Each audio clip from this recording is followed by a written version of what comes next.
Guys, welcome back to Scandinavian Alps Coffee in the heart of Norway. It's been a while since we did an episode. I think it was August. And as you can see, Ole Christian is not here today. He's on assignment. So it's just me. So what's the news? Well, we've been actually pretty busy. We did the last Solomon collab with up at Fury, their trail race. So we brewed for many, many people. So that was pretty a logistical challenge, but we survived in the end. Thanks to Double B, Ole Christian, Panda behind the camera. And then the week after, we had a big event here in Hemsedal brewing for the Crown Prince and the Princess. So that was another big event. So the whole town was up at the school. Some of my kids were there too. So we all got to meet the Crown Prince, which was pretty cool. Ole Christian brewed him a cup of the most famous farm in the world, Hacienda Esmeralda, which I think they liked. And then we gave some to his secret security police. So that was pretty cool. We even made a custom blend for him, which I think it's sold out now. And then the last thing, we were just in Milan for Host Milano, which was kind of one of the biggest trade food shows in the world. So you've got the coffee, pizza, bakery, pastry, equipment manufacturers. So it was massive. It was, I'd say, bigger than the world of coffee, maybe 3 times. So Ole Christian and I got to go, and then we were a guest roaster for Matzer grinders, which is one of the biggest grinders in the world. So that was pretty cool. We brewed up our flagship espresso, and then Ole Christian was on the V60 brewing up, again, Hacienda Esmeralda. We also had to follow up after the World Barista Champion, Borum, I forget his last name. So that was a little bit nerve-wracking. But we had a great time. Thanks to Matzer, thanks to the Crown Prince and thanks to Solomon for all that. Today we're going to get into the cupping. So that's what it is, cupping like a pro. So what do you need to do this at home? Well, you need some fresh coffee. We use these little plastic containers, which you can get anywhere. If you can't find those, just find some of these at the grocery store, little Tupperware ones. So what you want to do is save your batch of coffee if you're roasting at home. Some of you might be roasting on a small sample roaster. So you save that, and then we actually put the batch number and then the date of when, and the coffee, of course. So we've got those. What else do we need? You need some cupping bowls. We use these ones from IKEA. So it holds about 160 grams of water, or milliliters. You're going to need a spoon. We have these fancy cupping spoons, so they're a little bit more shaped like a soup spoon. You don't need these, just grab any spoon. You're going to need a scale. We have a fancy scale. You don't need a fancy scale, just use a baking scale or anything you can find. Ask grandma if you can.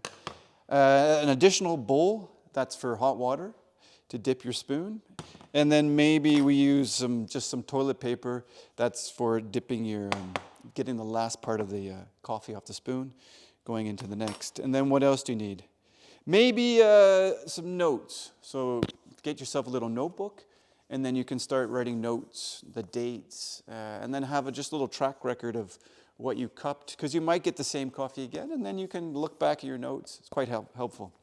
What else? I think that's it. So we'll get into the cupping first. So what we want to do is we take our little sample.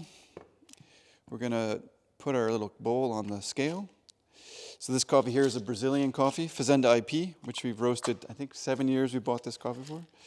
So I'm going to weigh out 10 grams of coffee. So there we go.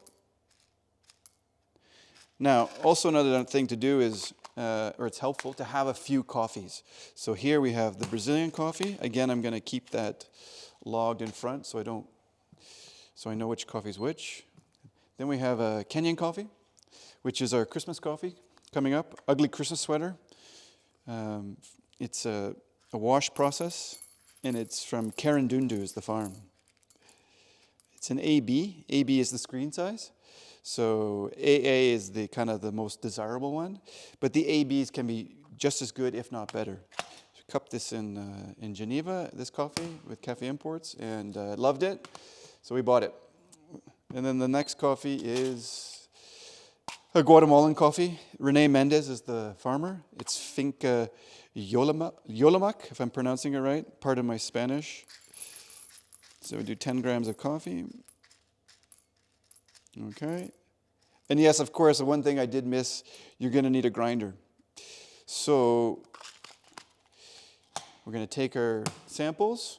I'll take one at a time, and then we'll just grind it. We grind it on the EK43, but whatever grinder you have at home. And grind size is going to be something like fine, like sea salt.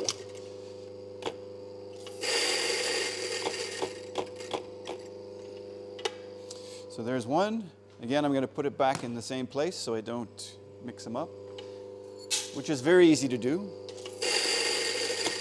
If you have, say, 10 to 20 cups of coffee on the table.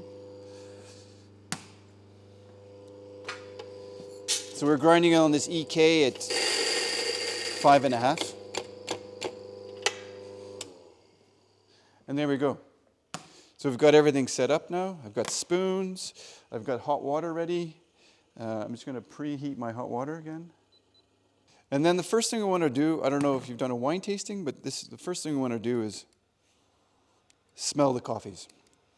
So we're smelling the dry aromatics.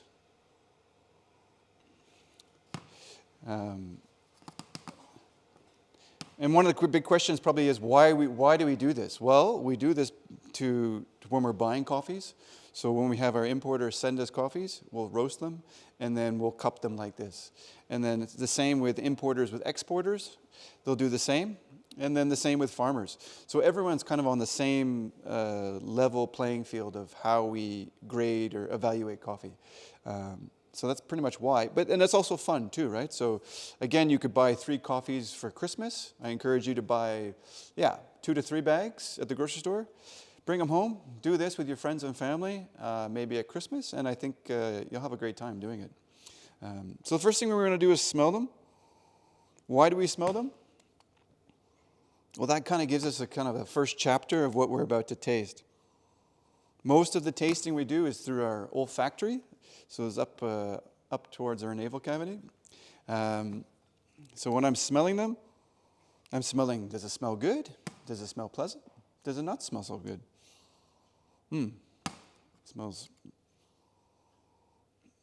These smell really good. So with the Brazil, we're trying to smell for, maybe some nuance in the coffee. And some nuts in there I smell. Some chocolate notes, really nice. With the Kenyan, smelling some fruits or something really aromatic. And then the Guatemalan too. Almost like a caramel, toffee, brown sugar smell. So there we go. There's our first way. And then you can discuss with your friends and family, coworkers, what you smell. Again, what you've tasted or what you had for breakfast, or it's going to affect what you smell.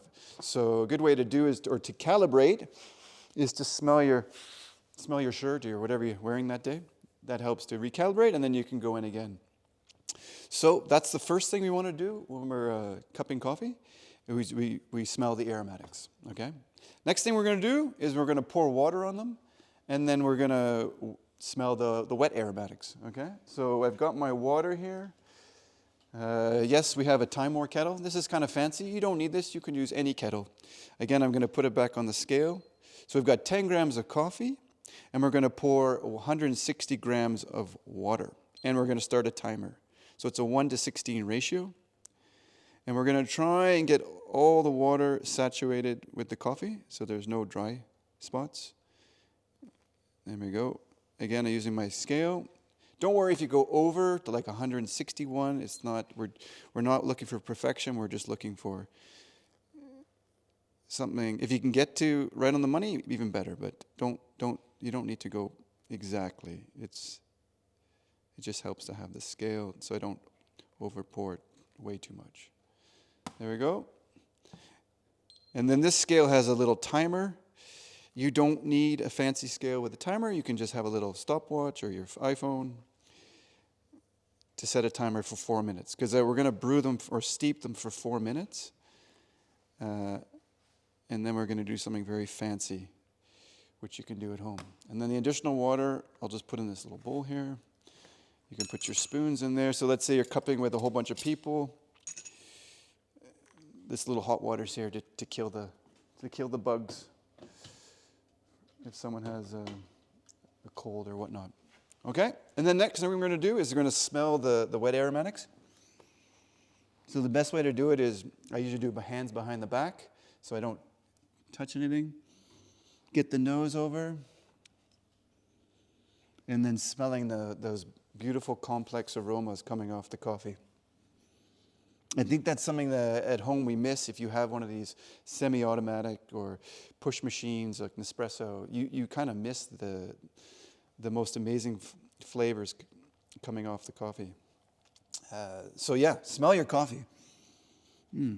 So again, the Brazil, I'm smelling again this kind of chocolate nutty vibe going on. The Kenyan, smelling kind of like a stone fruit kind of smell going on there. And with the Guatemalan, I'm smelling some caramel brown sugar notes. So yeah, I'm looking forward to cupping these or tasting these. So we wait 4 minutes, and then what we're going to do, you'll see there's this crust on the top, which is all the CO2 coming off the coffee. So we're gonna break that crust at 4 minutes. So I'm gonna need a spoon, and then I've poured them at like 15 seconds apart. So I'll break this one at 4, 4:15, 4:30. So everything is kind of consistent and the same. Okay, it's been 4 minutes. Now we're gonna break each coffee. So how I do that is I take the spoon, and you're gonna go over top 3 times. So if you want, you can put your nose close to smell all the aromatics coming up underneath that crust.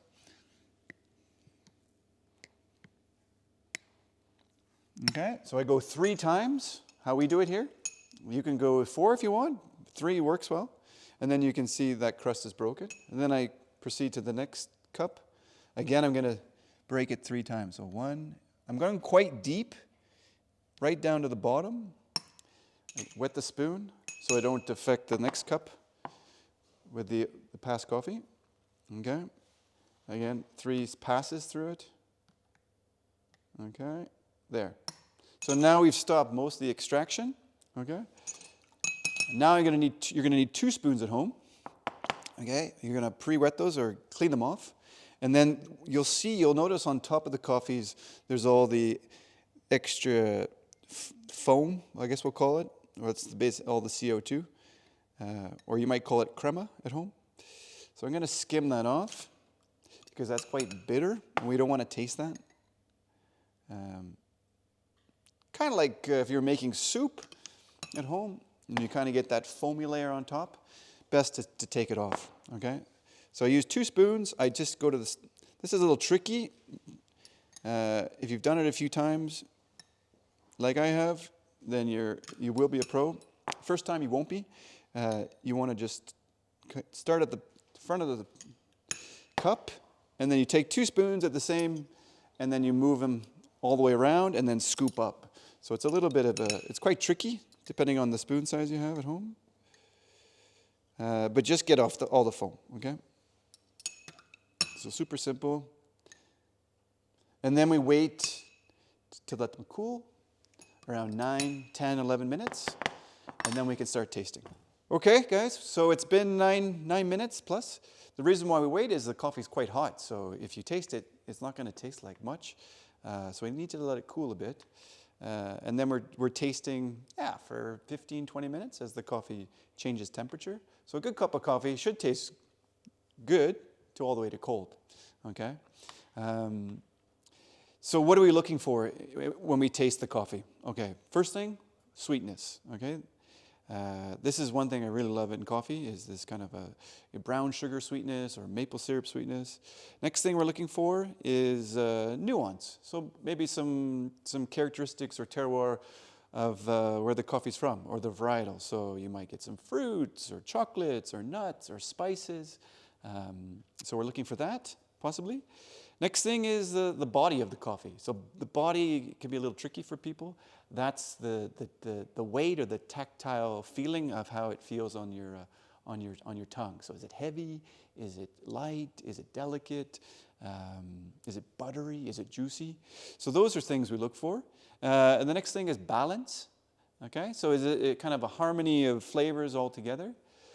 Which is really important. And then acidity, okay? So acidity is another tricky one for people, especially moving into specialty coffee because, yeah, they tend to be a little bit brighter or light. When you get a lighter coffee, they tend to have some brighter notes. So what do we look for? We're looking for, is the acidity pleasant, right? Or is it sharp or unpleasant? I think that's a good way to start. So in terms of, is it too sharp, maybe too... like sour maybe is one people often, so sourness is like if you were to bite into a lemon, right? You kind of get that overpowering unpleasant, or it might be bitter. So bitter is a tricky one. If you have some olive oil at home, just take a little scoop of olive oil. If you get it at the back of the neck or the back of the throat, sorry, that's a good sign there's some bitterness there. So those are the things we look for. So again, I'm going to use my spoon. I'm just going to go to the top surface of the coffee. I don't want to go anywhere underneath, or I'm going to get some coffee grinds, and that's not so cool. And then I've got a little, and then I'm going to slurp it. Okay? Now you don't have to do an obnoxious slurp like that, but it does help to kind of aerate all the flavors up into the olfactory. Okay? Then I'm going to dip my spoon in some water to clean it off, and then go into the next coffee. Okay, again, repeat, and then the next one. No good. And I think you can have fun at home. Who can have the best slurp or the coolest slurp? Okay, so the Brazil. Again, we talked about chocolate and nutty, very round, a little bit lower acidity. It's more mellow, right? So these coffees are really nice as a filter, but also great as an espresso. The Kenyan, okay, there's a bit of a brightness there, but it's backed up with sweetness, and you've got some fruits going on there, dark fruits. You maybe want to think of fruits or as colors. So I think, purple fruit or black fruits. We also have, you can dig this up online. It's called it's from the SCA, if I got it the right way, flavor wheel. So this is a good way to kind of help you at home, describe the flavors you're tasting. So what you do is you start in the middle, or essentially the nice flavors in coffee are kind of 3 to 9 o'clock up here, and then all the unwanted flavors, or maybe flavors that aren't desirable, or we call them defects in the industry, are down here. Okay, so you might have had a coffee that tastes like burnt rubber or petroleum, really bitter, phonobic. So these, those aren't the nicest flavors in coffee. But up here, you've got, you start in the middle. Let's say, okay, I taste fruit. Okay, so I work my way out. Here's the fruit category. And then it kind of goes into other fruits, dried fruits. So I'm tasting a kind of purple fruit with that Kenyan. So maybe it's more like, blackberry, black currants up there. With the Brazil, I can start in the nutty cacao. Okay, I definitely taste cacao, so maybe it's more like a dark chocolate or some spices and nuts. Okay, so Google this online. You can find it, print it up, and then you can use that for your coffee cupping at home. Okay, and the last coffee, again, dip my spoon to clean it off, and then I'm going into the Guatemala. Yeah, super smooth, round. There's some brown sugar sweetness. Caramel, I kind of get this caramel toffee vibe going on. No bitterness, really just really nice, smooth. This is the coffee or origin that got me into specialty. We'll go back into the Kenyan. And then you've really got something to compare to, right? Okay, yeah, this has got a little bit more acidity, almost like a grapefruit, but pleasant. It's not I don't want to spit it out or anything. It's really nice. And then there's that brown sugar sweetness. Maybe more dried fruits too. And then back into the Brazil. Yeah, so much lower. I can already tell from going from Kenya to Brazil, the acidity is more mild. There's definitely nuts in this one, cacao. And then I can use this this little piece of toilet paper we use to kind of dab off the extra coffee there. And then as they cool down, maybe do another pass. You can talk with your friends and family, which one you like, which one you don't like. And then maybe that'll change throughout the tasting. You know, the one that you thought you liked the most has changed to another coffee. So it's a really fun way to do something together at home with coffee, and then really to start to develop your palate or your skill of tasting. Because we're all very good at drinking coffee, but tasting coffee it's a little bit more thoughtful, a bit more purpose-driven, so you can kind of have some fun with it. And there it is. You've got 3 coffees. I would suggest no more than like 6, just so you don't exhaust your palate, but maybe more than 2. Okay, so you've got at least 3, and then find maybe different origins if you can, maybe different roast levels, yeah, I think that's that. If you've got Christmas coffees coming, calendars, you can do that with all the Christmas calendar coffees and compare which ones, who's favorite. Maybe do them blind. You could do so you don't know which ones are which, and then have a little guess. 2 teams we've done here. The team who wins has to buy the winners beers at the bar for Christmas. So I think that's it, guys. Thanks for, hope that you enjoyed something out of that, and start cupping your coffee at home, and we'll see you on the next episode.